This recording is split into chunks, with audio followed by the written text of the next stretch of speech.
Dr.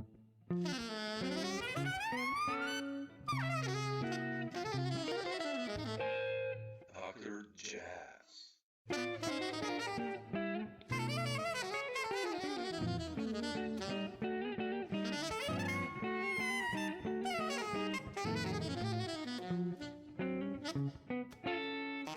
But like I said before, I want to jump Okay, we'll see. It's not where with the new one, this Live in Rome, and it's a solo set. And how did you decide to do this one? And it's killing, man. Like the repertoire you're playing, like what's the story behind it? Well, with the pandemic, you go through every CD, tape you have in your archives because there's nothing else to do. So I came across this concert that was recorded, at the Music Foundation there, and I listened to it. And I said, this is pretty good. So over that period, I kind of upgraded my studio, got some new mastering equipment and stuff. So I started editing this thing together, and I said, this is better than I thought it was. Remembered it, so. Which sometimes happens. So, so I got in touch with the producers there at the auditorium, and they said they'd put it out, which was great. And I edited it, and they mastered it, and they did a great job on the mastering. It was really good. Yeah, it's beautiful. How did you choose the I'm really happy it came out because it's. Oh, man. Well, it's kind of at that particular point of the recording. I mean, it was kind of like there was some stuff in rotation that I had been using for quite a while. And I had some tunes that were it was a pretty broad spectrum. Yeah. I have my rearrangements of the standards, ranging from Ellington to What's New and a few other things. Spring is Here, and then also some solo piano versions of the first couple movements of my suite, Abstract Expressionism, and the Snow Peas Variations, which was kind of. You play a tune for 40 years, you kind of find new ways to do things. So as a solo piano thing, I wanted to do that as a real theme and variations with really striking changes of tempo, mood, and color and all that type of stuff. Yeah. No, it's beautiful. Yeah. I mean, it's like I said, the last one I had from you was Catalysis with Nussbaum and Anderson, the trio one. Oh, Catalysis. Catalysis. Yeah, I love that one. Yeah, Catalysis. So you didn't hear my. Yeah, you didn't hear the Perpetuity record with Zach Brock that we did. No. Oh shit, I have to get that one. Okay. Yeah, that's a nice one with Jay Anderson and Lincoln Goins. Oh really? I had a band with Zach for a while, and we did quite a few gigs. Played a lot of duo and a lot of quartet hits, and that's a nice record too. Oh, I have to find it. We have another one in the can in Finland that's going to hopefully come out. Yeah, I wanted to ask you what's the story with I mean, it's a solo set now that you released, and what's the story with band leading? Right. with groups. Where are you on that circuit right now? I mean,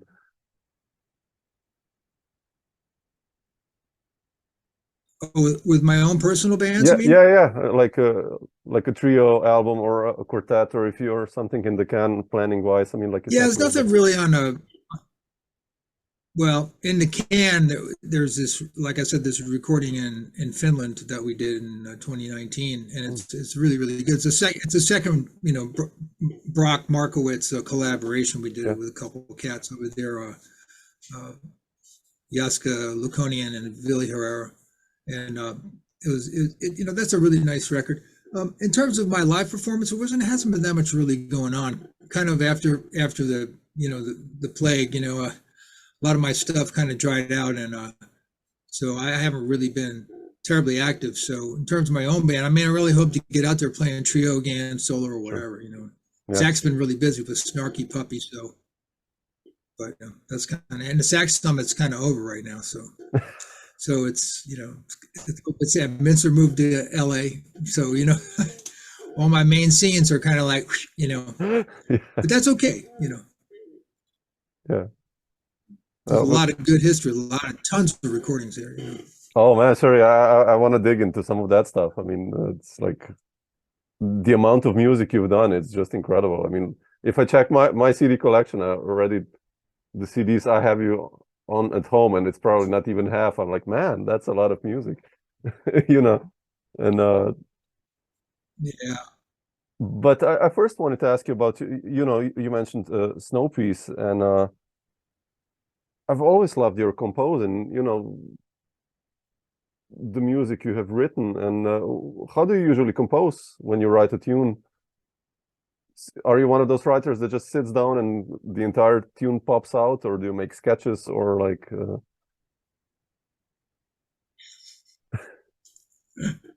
Yeah, that's when I talk to my students, you know, there's like the you know, kind of like the fallacy or like the myth of lightning bolt theory of composition, you know. Like you're walking down the street and you get hit by this item, you know, this bolt of lightning, and all of a sudden, you know, some masterwork pops out of your brain when you touch your instrument, you know. But really, what happens, you know, is your subconscious mind is working on all this stuff in the background, you know, for a while. No, I don't. No, you know, it's like for me, I always think about the environment that I'm writing on. So I'm pretty specific about my approach. You know, whether it's something I'm trying to do incredibly, like on an incredibly lyrical area, almost quasi-operatic, like a tune like Mine Is Yours, which I recorded on my trio and with Lieb on a couple of records, live records, and or a tune like mine, like Beloved. You know, these ballads which have these soaring melodies and really melody-driven. Other tunes, I guess I'm kind of a somewhat formulaic writer in that I like to start with a premise, you know, melody. And this doesn't necessarily, you know, there's something too, especially as a pianist or as any composer, sitting at the piano, you know, plunking out a chord or two, writing a little bit of melody, and you come up with the next chord, and you know, it's like it's very intuitive. But there's also something very interesting working in more, say, defined areas, such as like writing melodies without chords, you know. And then you could say, well, what's the object of that? Maybe it's just a tone row, and then you put rhythm to it, and then you say, okay, is this going to be a chromatic environment, or am I going to harmonize this and make it a diatonic environment, or am I going to make it a pedal point tune, or what? You know, and then coming up with various type of harmonic progressions, like, you know, using, you know, strata of harmony. Tools, you know. Could be polychords, it could be trying for more complex harmony, you know, or looking for voice leading chorale type writing, you know, or pedal point, you know, like you know, pedal point writing over various modes, and of course rhythm, you know, starting from the groove standpoint, starting, you know, from some core beat like a like a berimbau beat or like you know, or something like that, and then like writing a bass line and going from there. So for me, it's like I'm kind of organized like that. And I like to get environments where it's a very specific environment. So I always feel like if you have a good tune and you go to rehearsal, you know, if you're in a house, people know what to do. They know where the kitchen is. They know where the bathroom is. You know, it's like cats know what to do when you have a good environment, you know, to present, you know. Yeah. No, I love the melodies, you know, like you said, like I think all the best tunes have a melody that's really recognizable, even if you listen to Ornette or, you know, whatever kind of music, but it's the melody that stands out. And it's with you, I think it's the same, like you mentioned. I mean, it's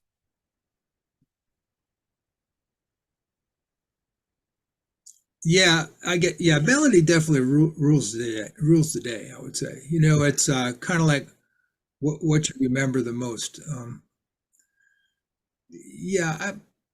I don't know. It's like sometimes I'm writing and you know, you could say, okay, well, is it a soaring melody, or is it this, or is it like something intervallic, which is more, you know, almost like a geometric type Picasso type situation, you know, is it operating in a different environment?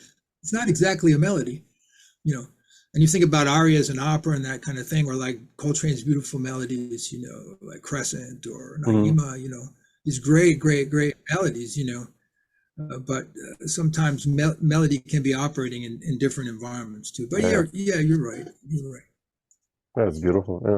Yeah. You mentioned Coltrane.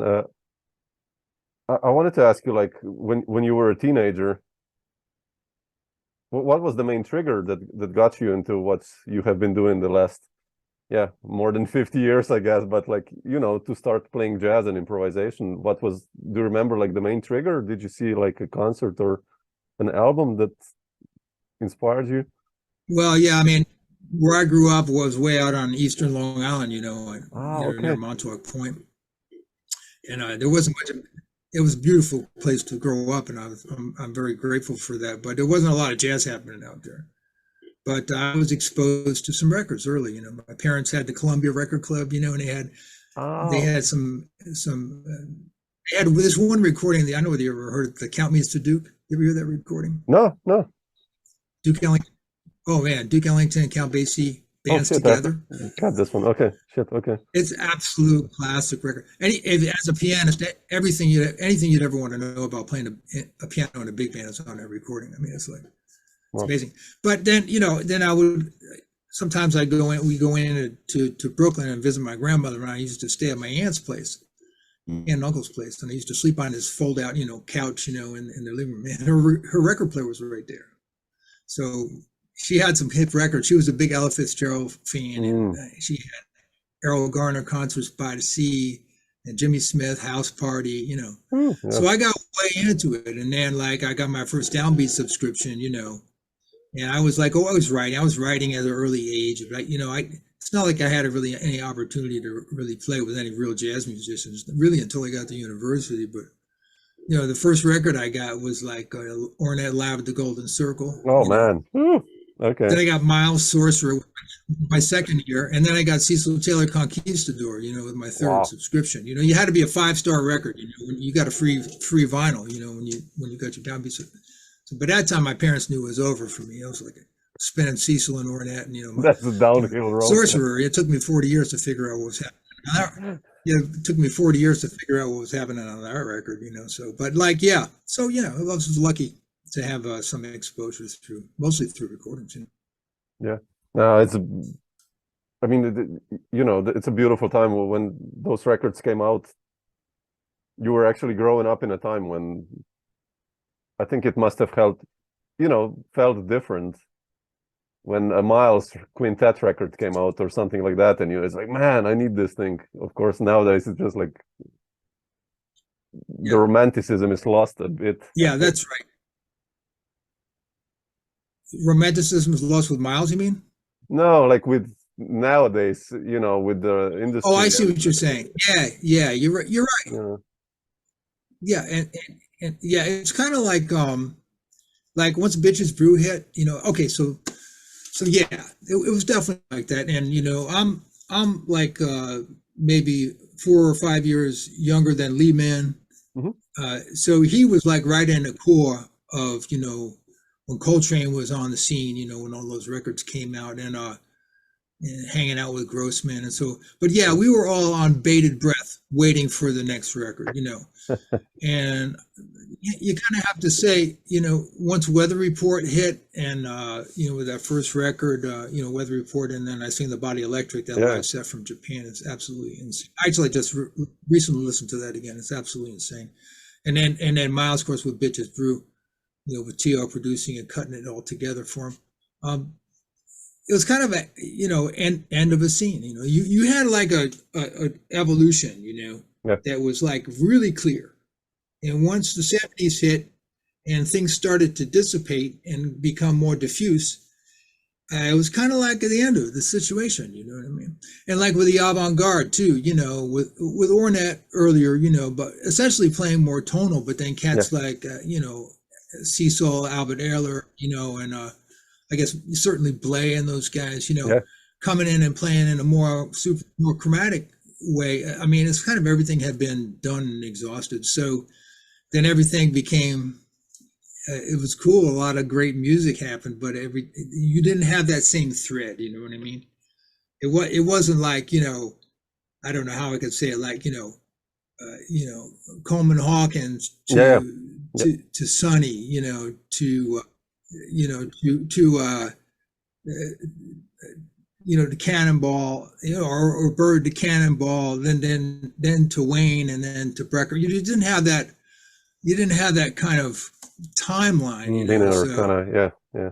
but it was great because you really felt you were in something. And we were really heavily influenced by Weather Report at the time. And we had this band called Petrus when I went to school at Eastman, and we won this competition to play at the Newport Jazz Festival in 1973.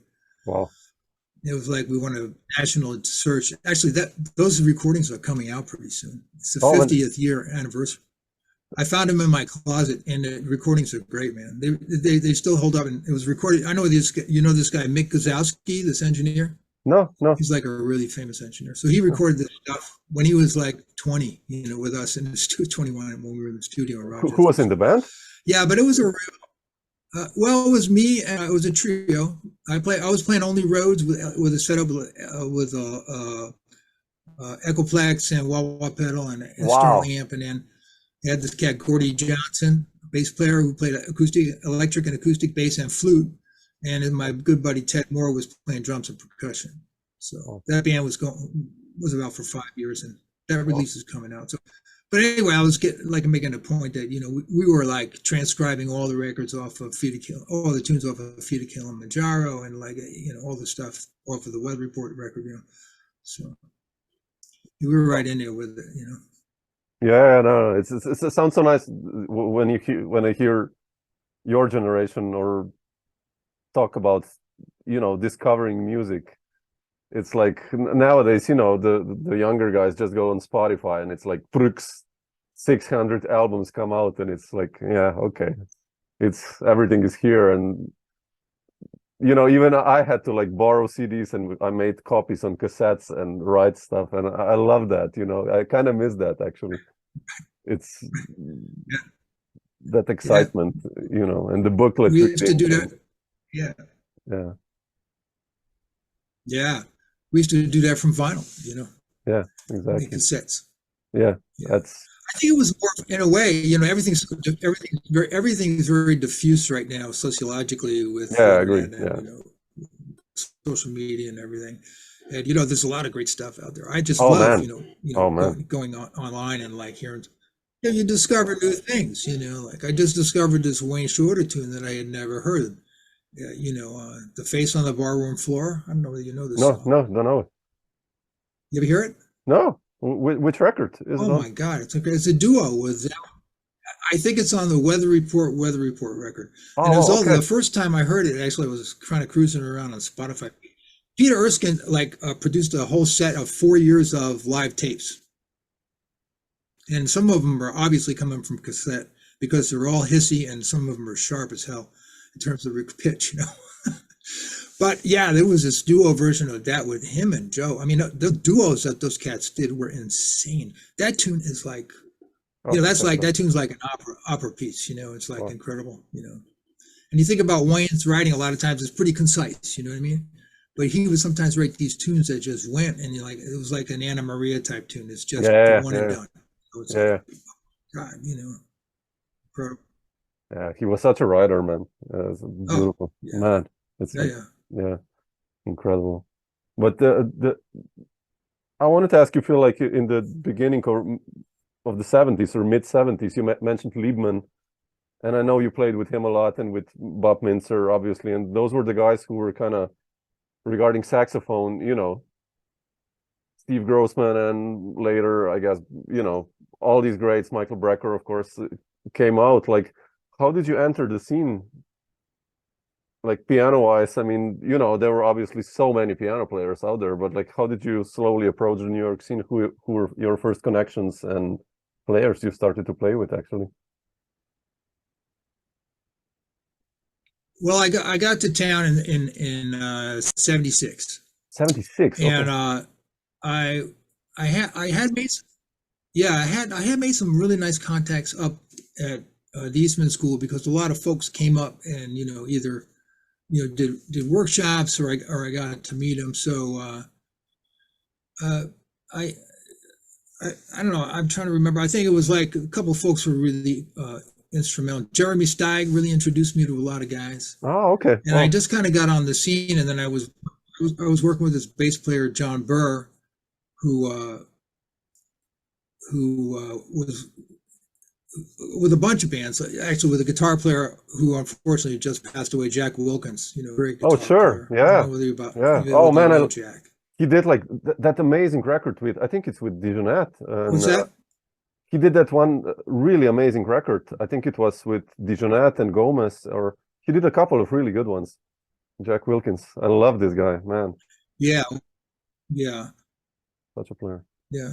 So John kind of hooked me up with, John called me because we were working with Jack's band and a few other bands, and I think we did some gigs with Bob Berg and stuff. And then John calls me out of the blue one night. He says, "What are you doing Thursday night?" I said, "Nothing." He says, "You want to play with Chet Baker?" I said, "Yeah." And that's how it happened. Wow. There was this club called Struggle. Yeah, because John was with the band. He was looking for a piano player, but you needed to have a Rhodes, and I did have a Rhodes. I still had the same Rhodes that I had up in Rochester, so which I dragged up a 3-floor walk up. It wasn't fun, but. But anyway, so John called me, and then Chet had a steady Thursday night at this club called Struggles, which was run by this woman, Olivia. It's like a basement club, real intimate, real nice. So I started playing with Chet down there, and then, I met him, and then there was Roger Rosenberg, and then Jeff Verlinger was on the drummers coming through with Chet, Charlie Rice, and trying to think of there's some other drummers, but anyway. So and then through Jack, I met Jeremy Steig, introduced me to Eddie Gomez because they were real tight. They were like buddy. Him and Steig and Gomez were really tight, So then Eddie introduced me to Joe Chambers, So I got play with Joe, and then it was just it was such a fertile period, at that particular point. So I was working with Chet, I was working with Joe Chambers, and then also at that time, Toots called me to work with his band, in 98, and I did that for about 3 years, with him. Wow. So it was really great, Toots came up to Eastman, he was there. I met Toots at Eastman, I met Marion McPartland at Eastman, I met Tia Macero at Eastman, I met Oliver Nelson at Eastman. Wow. I played with Dizzy Gillespie at Eastman. Dizzy didn't call me though, but anyway, yes, that's kind of how it happened, and it was just a real fertile period. Wow. And that record, that You Can't Live Without It, which was like the one ended up being merged with the Brecker brothers and Jack and John Burr and Al Foster. And then after I did that record, then Al was nice enough to do me a solid and play on my first trio. Yeah, Snow Piece. Yeah, that's a beautiful one. Yeah. Thrill. That was a thrill. It still holds up. It's pretty good band. Yeah, that's an understatement. I'm not talking about me. Oh, come on, man, come on! It's a killing. That's yeah. No, it's good. It's really. It's a good. It still holds up. It's a good record. It's a good record. Definitely. Yeah. How was it like working with Chet in those days? It was great, man. I mean, I think. Oh, sorry, that was me on my keyboard. Chet was a great listener, man. He was like very chill. We were young. I mean, he was like, I don't know, in his 50s by then, I was like 27 or something. So it was a big generational difference, And but he was great, man. It's like he just he didn't say too much. He was an intent listener. We rehearsed and went in and played.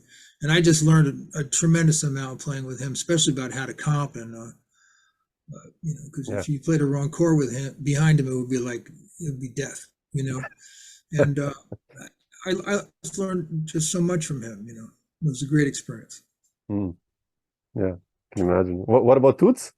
I mean, he's one of the greats on guitar and harmonica, actually. But Toots, how was that like? Yeah, Toots. Yeah. It's wonderful. I mean, Toots had more joie de vivre than any 10 people I know,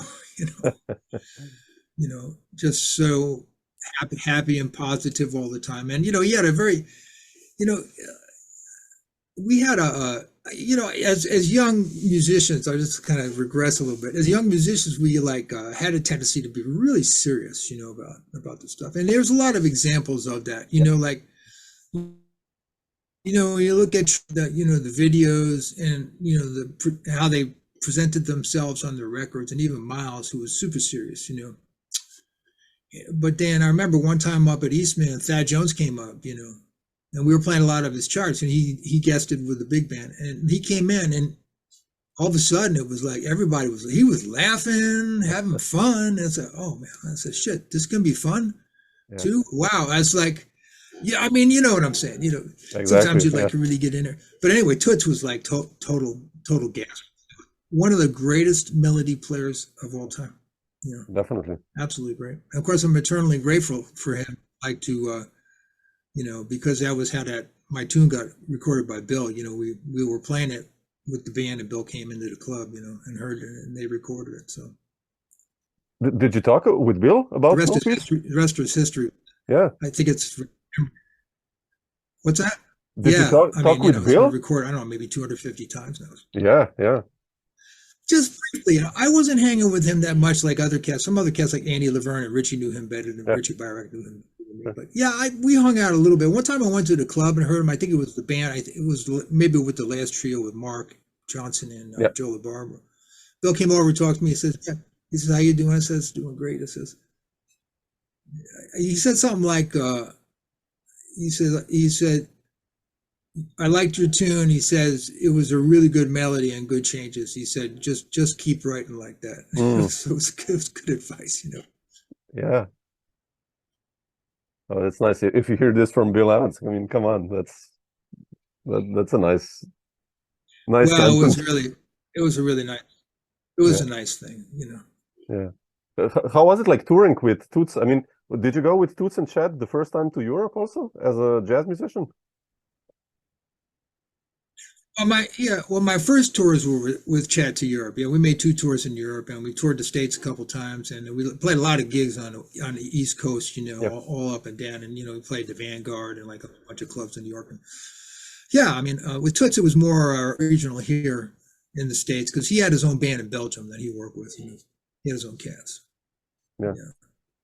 How was Europe like back then for you as a 25, 26-year-old guy going to, you know, Europe in the 70s was different. I'll put it like that. Well, it was great. I mean, you know, we were on a train, you know, the rail pass, you know, cruising around, all train, you know, and, you know, just to be in like, you know, Munich or getting to spend 2 weeks in Paris was like, man, you know, it's great, you know. You know, I remember we, you know, when you talk about 70s being different, like, I don't know where you probably know better than me, where we took the train into West Berlin, you know what I mean? Yeah. And back then, you know, there was a border crossing, you know, you had to go through. And the German police came on with like, you know, machine guns and German shepherds, you know, onto the train. Crazy, Yeah, it was like, whoa. And then you went into East Germany, right? And you didn't see anything. And it was just fields, open fields, but like no crops, no animals, no nothing, because all minefields, you know. That's crazy, yeah. And then when we got to our hotel, it was like this kind of big tower hotel. It was a pretty nice hotel. I was up on the 10th floor, and I had a direct view of the Berlin Wall, and that was heavy. So yeah, it was a little different back then, but still touring was good. The audience was great. It was cool. Yeah.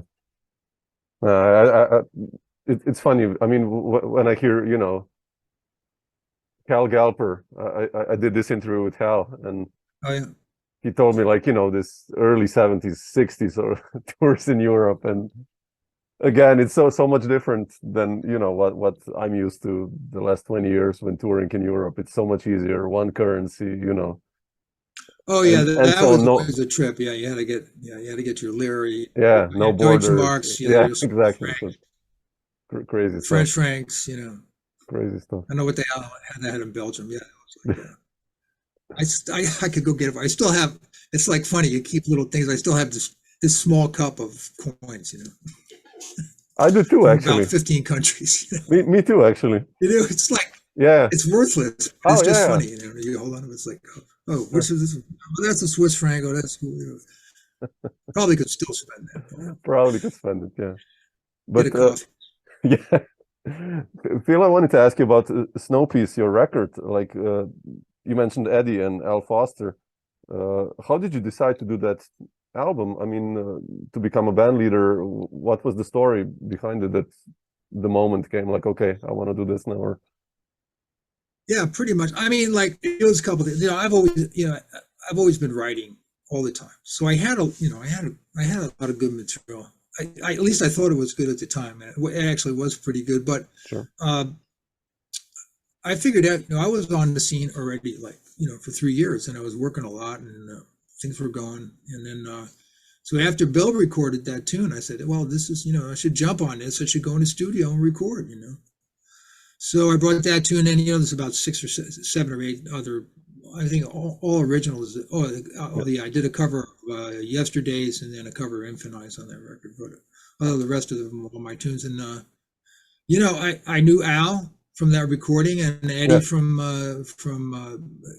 Jeremy Steig, and those guys did me a super solid. They came in, they rehearsed with me one time and came in, for, basically, a spec fee for them. Ended up paying them later after the record was sold. But yeah, they just did a great job. They were so supportive, it was just great.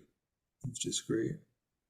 It was great to play with Eddie. I had another band back in the early 80s with Joe Locke. We had a quartet, Joe told me about that. Too. Yeah, it's a nice, that was a fun time. We'd actually, our first record was just re-released, actually. Yeah, I know. We talked about that one with Joe. Like, I did this talk with Joe like half a year ago, and it's amazing. It's like from 1983, right? Or something like that. Yeah, 83 is a live record. Yeah, it's beautiful, man. Yeah. I'll tell you one thing about recording back then, like in 79, first of all, multi-track tape was expensive, man. Like 220. Now this is like $1979, $225 a reel. Whoa, shit! That's for 16-track, 2-inch Ampex. And each one of those weighed about 25 pounds. So you'd have to go downtown and get the tape, take a cab back. It was so expensive, man. And so. Of course we recorded it direct to two, and you can edit, but but anyway, you have to have a great engineer. We had David Baker in there, so it was cool. Okay. Not a lot of takes, pretty much going through. I think maybe there's 4 edits on that record. Yeah, well, yeah, no, it's beautiful. I mean, like I said, it's a couple of tunes on that record. The Hope, I think there's one, right? And Sweet Sister, I think. Yeah, that's the second one. Yeah, there's some beautiful music there. Really, a nice record. Yeah. I wanted to ask you also about the 80s. You started to play. Sometimes when I look at the records you guys have done, like you and similar caliber piano players or saxophonists or guitarists. It's just like, how you kept it all together. For me, that's a mystery always, when,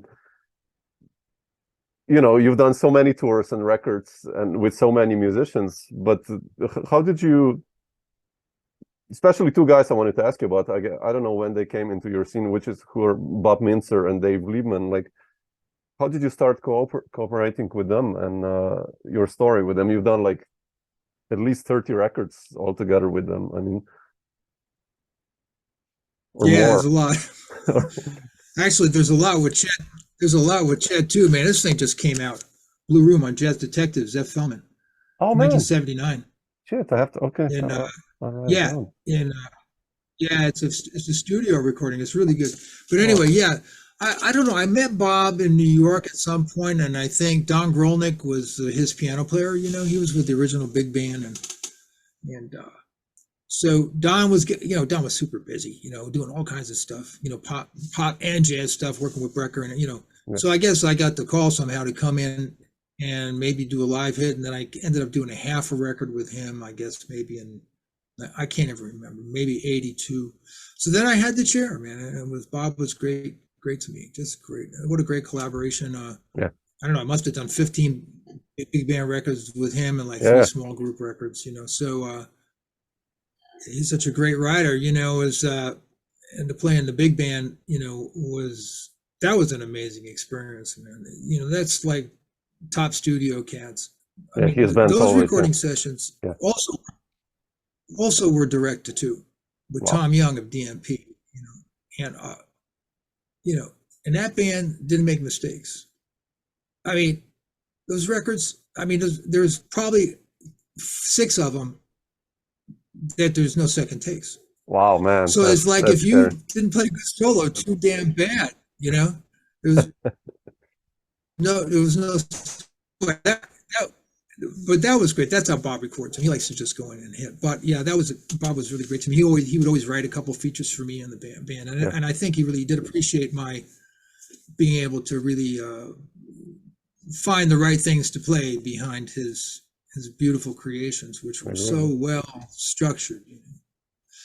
As far as Liebman, when I got to New York, man, I had, of course, to listen to Lieb, from On the Corner and with Miles, and he was the main guy, yeah. Yeah, and and then Live at the Lighthouse, those records I knew, and then so that band Quest that he had with Richie and Ron McClure. Al Foster was doing it with Ron McClure, and I think it was George Mraz also played in it sometime, and drums was either Al or Billy Hart, But those guys, man, also having a keen interest in 20th century music and chromatic harmony, those cats were at the cutting edge of that stuff in the 80s. A lot of people didn't. They thought they were really out there, but I thought, that was really inventive. What that was a great band, yeah. And so I would go to every gig. It was always my lifelong dream to play with Dave, Oh, well. So it finally happened in the 90s, when he was putting together a new thing, Electric Band, and so I joined his band. 90, played in that band for like about 8 years till 98, and then he cut down a quartet. But then he gave me the Sax Summit gig, which was a gift of a lifetime. Oh man, yeah, I want to ask you about that. Yeah, that band is, that was a rocket ship. Yeah. Oh, Phil? I'm eternally grateful to Dave and Bob both for having faith in me, and giving me so much opportunity. It was really great. Yeah. You mentioned already the Saxophone Summit, and I wanted to ask you, how was it for you to play with those, basically some of the most recognizable voices on the instrument, and especially, did you already play with Brecker already before? Like, obviously, like a lot in the 80s and 70s, or? Well, no, actually, I never really played. Well, I played with Michael on that one record date. Yeah. And then there was a point when I don't know. I think Kenny Kirkland was doing the gig with him. Like Kenny was working with everybody. He was the best cat, actually, frankly, on the scene at the time. He was terrifying. Yeah, he was so good. By far, no, but anyway, he was kind of in flux, and so I did do like 4 nights with his band in St. Louis, in between, and Cal Durazo came in, and that was the end of that. But no, I hadn't really worked with Michael, but I worked with Joe and with Mel Lewis's band for 4 or 5 years. Yeah. So set up at the Vanguard. The piano was here, and Joe was right there. So we had definitely had a relationship where we knew each other well, and with Dave, of course, it had been 8 years already, so he was real comfortable with me, and vice versa. What can you say about Billy Hart, man? One of the greatest drummers ever in this planet or any other, and originally was Rufus and McBee, he's a great master, coming from like a real, oh man, what am I spacing out? Charles, he's coming from a real like Mingus type. Mingus tradition, yeah. Yeah, Mingus tradition, which is a whole different vibe for me. It's like I really had to make some adjustments and think about it, but yeah, it was just great, and it was the way the band started with this, like, Lee was, I don't know if you know too much of the story about the band, but no. I haven't talked with Lieb about it, so if you care to share, I would be happy. Well, Lieb and Michael go way back. They had a loft, down in Chelsea, and I think Michael had a loft there, Dave had a loft there, Chick Corea lived there, I think maybe DeJeanette was there. So they all were in like the same building, you know. So they had this thing called the I might not get this right, the Jazz Free Association, something like that. And they were just playing free. Randy was in there. There's a whole bunch of cats. Grossman, Bob Moses, and so their thing was, you know, they heard Ascension and they heard you know, the late Coltrane stuff, and you know, that was where they were at. They were all playing that kind of way, you know, arrhythmically free, you know, tonally possible, you know, just in a much more free type of zone. So that whole loft scene and that music, Dave being probably the most knowledgeable person about John Coltrane on planet Earth, in terms of history and everything, you know, he told me, you know, that last period was really maligned, and the critics, you know, of course didn't like it. And he said that he wanted to bring back not only the energy and the vibe of that particular era, but also to bring back the vibe of the situation with Michael. And I think they did some big gig in Japan, and he talked to Mike and he said, look, we got to do this, you know. And so that's how it started. And I think they brought Joe in, and Jabali, of course, was there because of the long association with Quest. Originally with Rufus Reed. Yeah. And I was lucky that I got the call from Dave, because that was like a dream come true. So anyway, the whole premise of the band was like to really play inside of that vibe. You know? How was the first gig like? Man, the first gig was incredibly and incredibly scary, because it was the first live internet broadcast ever. Oh wow, shit, really? I didn't know that. Wow. Yeah, in 99. Wow, man, that's scary. Tons of, you know, huge lights, you know, it was like so bright, you know, it's like hot, you know, cameras rolling, and it was live, you know. So that was the first gig. We played mostly standards, but then I think we went out, I don't know, we must have gone out and done some touring, and then we did that first record, Gathering of the Spirits. Yeah, that's amazing. It was a very eclectic band. Dave and Mike and Joe, they were all very they wanted it to be a collective, and that way everybody was composing, everybody was writing things for the band. You had to bring in the right kind of thing, but sure. Yeah, and so that was great. We used to tour like once every 2 years, more or less, major tours, you know, major festivals and stuff. And, you know, there's probably about 4 recordings. And then the band was just, you know, the energy level was insane. I mean, Billy, like, you know, it's like really like, just like a rocket going off, you know? Yeah. And then I guess after Michael passed away, which was horrible, Robbie came in for a while. Yeah. And then Coltrane came in for a while. That was great. And then he split, and then Greg Osby came in, which was kind of nice. Which was kind of nice because we had alto, you know what I mean? So we had soprano, alto, and tenor. And Greg kind of brought angle to it. It was different life, yeah. Yeah, he brought an angle that was really right inside of where the band was at. So that was kind of cool. It was really, you know, interesting experience. The rhythm section morphing into different zones for each solo. Yeah, I wanted to ask you about that. Yeah, I wanted to ask you about that. Differently behind it. Yeah, you know, it was really, really amazing. How did you decide where to go? I mean, of course, the music took you and the voices on the horn, but still, you kind of had to recreate or create a different, environment, like you said, for each one of those guys, right? Well, yeah, I guess, yeah, it does. I mean, the experience factor was so heavy between Jabali and Rufus, and also Cecil. But, you know, the role of the accompanist is really an important one, you know.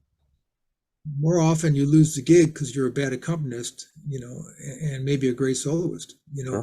But who as a leader wants somebody who doesn't make them sound good and plays a better solo? Exactly, yeah. You're going to lose the gig in about 5 minutes, you know.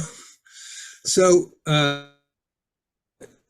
you know, the role of the accompanist is to really, you have to figure out the whole MO, we say, the modus operandi of each musician. And, you know, as a pianist, you know, of course you have to totally be able to hear everything that's going on, and know whether they are mutable or movable or unmovable. Can you lead them, or should you not lead them? Should you stay steady, or should you feed them?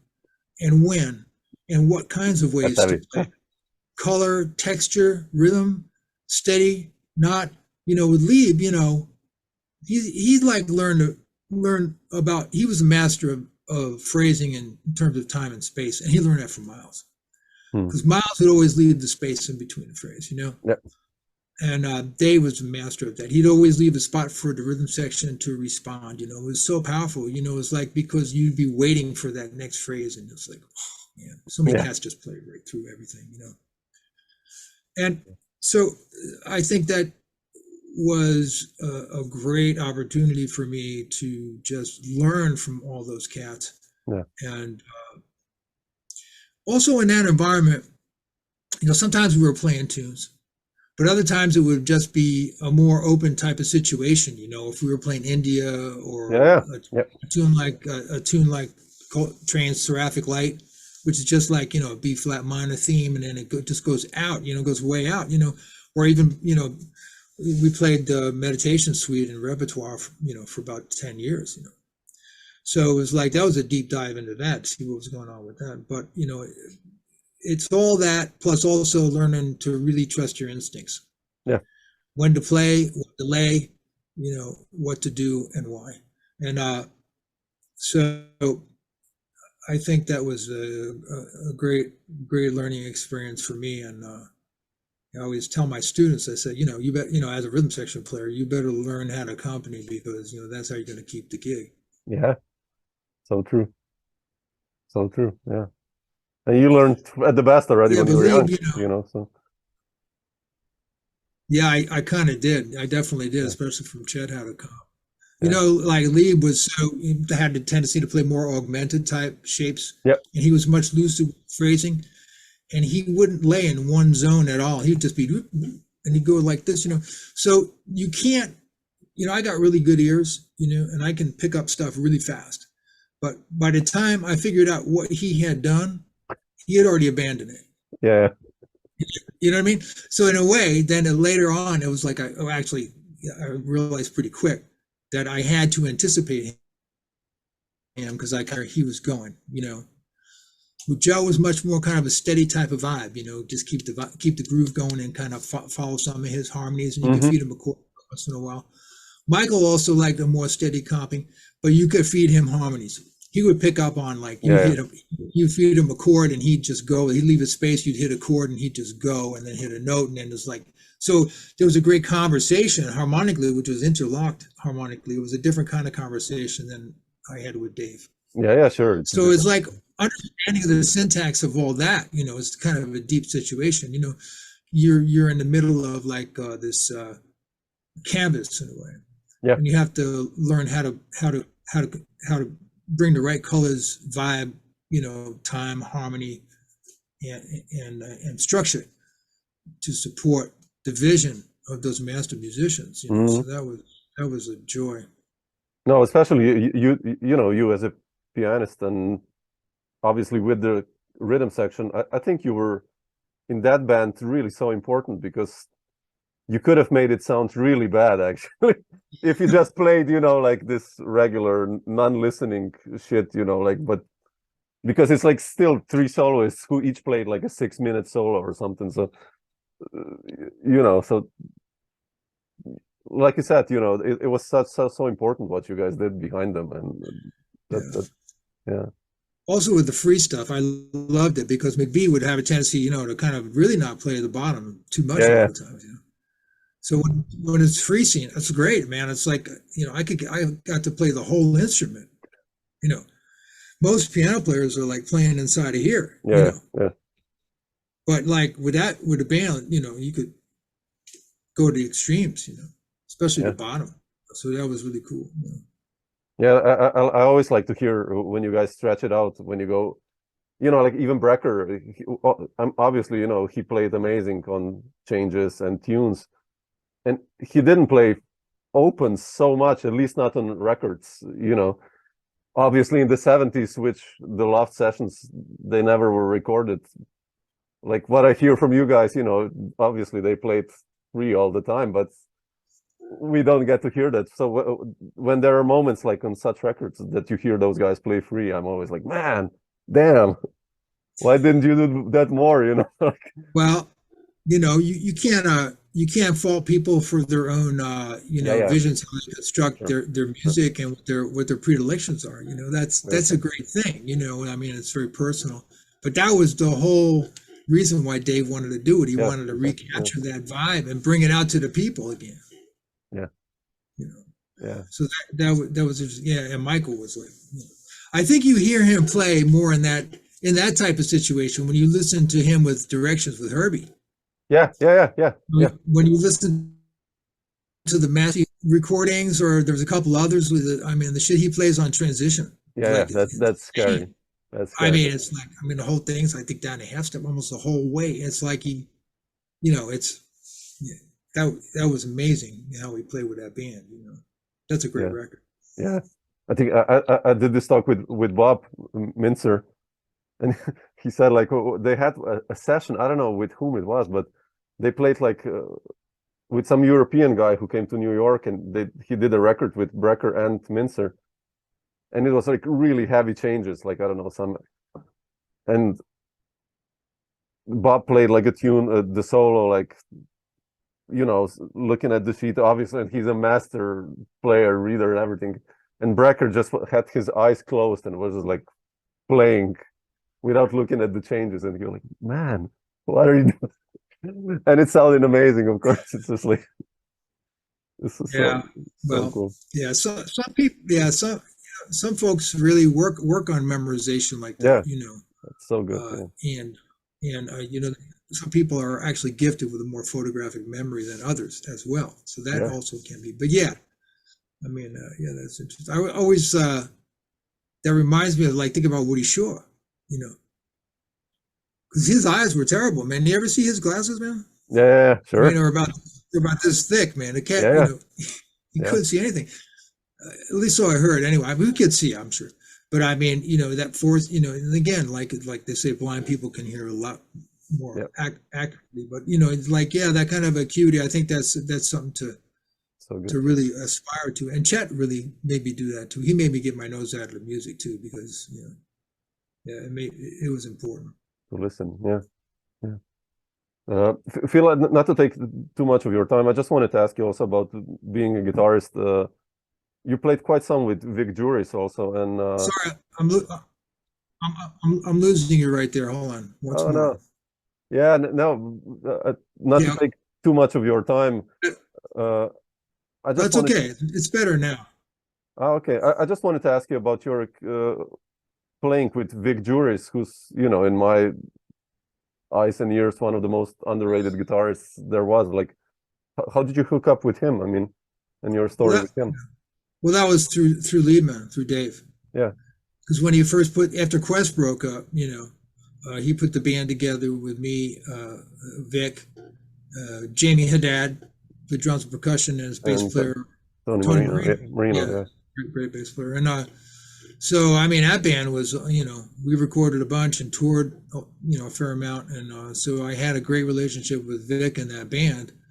And then, you know, through that, he's, I don't know, I can't remember if I did that many other live quartet gigs with him. I think he was playing a lot of trio then, but he might have had some other bands on the side. But I did do a couple steeplechase days with him. Yeah. So those were nice. Those were nice recordings, and he was just an absolute master, you know, and acoustic, electric, you know. Beautiful player. Yeah.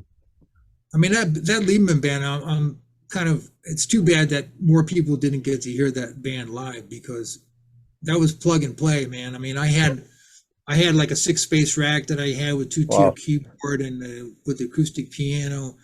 Vic had all his pedals and stuff, and Dave was playing through like a lexicon presets and stuff, and Jamie had his hand drums and percussion, his reverb setup. Tony had electrics. I mean, the way that band sounds on the live recording in MCG, I mean, the way that band sounds actually on most recordings is the way it sounded live. It was exactly the way it sounded, you know. it was plug and play. Everything was just boom right there, you know. That's a killing band, yeah. You did. Beautiful. Cool. Phil, just to end, what's on the schedule for you for this year? Like, I mean, you have some new material out, you know, this one you released, and you said like a new band also with Zach, and I mean, an album coming out. Like, what about touring wise and gigging wise? Yeah, it's been really kind of slow for me, I have to say. It's a little disappointing. I always had to be, you know, like I said, you know, my main contacts, you know, through various situations have kind of faded out or moved out or whatever. And, but, you know, I hope to be back performing live more. I really do miss it. It's just, there's just not that much going on right now. But, and the main things are these, you know, we have these recordings coming out. There's 2 archival recordings, and the one with Zach's second Markowitz record coming out, I hope, pretty soon. But you know, I got some more music in the can. I got a lot more music in me, so I hope to be out there doing something at some point. Yeah, come on, you're such a great writer, man. You should, yeah, definitely put out more. Thanks, man. A trio record. We need a new trio record. Come on. It would be nice. It would be nice. Yeah. Yeah, that's beautiful, man. Thanks so much for sharing some of these thoughts. Really, so much fun to listen to you. Like, beautiful. So thanks for sharing. Oh, I appreciate it. I love your podcast too. So yeah, let me know when it's up, and I will definitely. We'll spread it around. I will. Thank you. Okay. Stay strong. Okay. Stay strong, thank you. Phil. Okay. See you later, babe. Bye. Okay. Bye.